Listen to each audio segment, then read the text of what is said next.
Ano nang pa po? Sasabay lang po tayo doon sa sasabihin po ng ating tresurero. Lahat po na nangunguna ay maaaring po sana kumayo upang malanta po tayo sa ating tungkol. Nataas lang po natin ang ganang kami.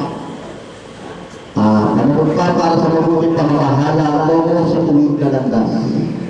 Pasala po natin. Ako po, bilang halal na opisyal ng barangay, ay tayo-ibig na nunod pa na itatagulog at isa sa katuparan ang pamamahalang matuwid, malinis, halal.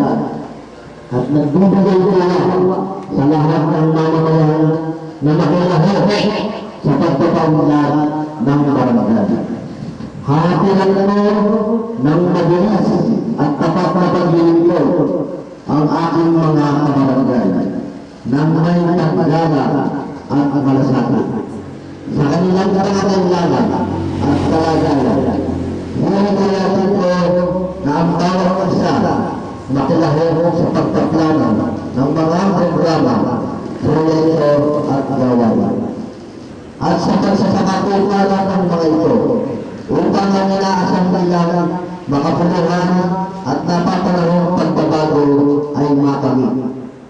Titiyakin ko laging bukas sa publiko ang mga transaksyon ng barangay, lalo higit na nauukol sa pagbubungol ng paborong kita at ang paggamit sa lahat ng pag-aari nito. Aking itataas ang antas ng paglilingkod sa barangay at ihahanda ang aking sarili sa pagtahak sa tuwid na landas, kasama ang aking mga kapamayanan. Itatagawin ko ang isang makatapos, makatao, makakaligasan at makabarangay na paglilingkod. Sa tulong ng buong lumikha at sa inyong pagpangisa, sama-sama tayo magtatagumpay.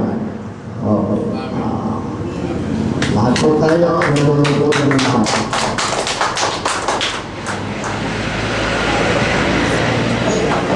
Ngayon po, kahit po nagpinilihan ka na, bago po natin pagsalitain ang ating punong barangay, kung meron po sa inyong gustong magtanong o meron po gustong sabihin, bago po natin pagsalitain si ating mahal na kapitan, pwede po.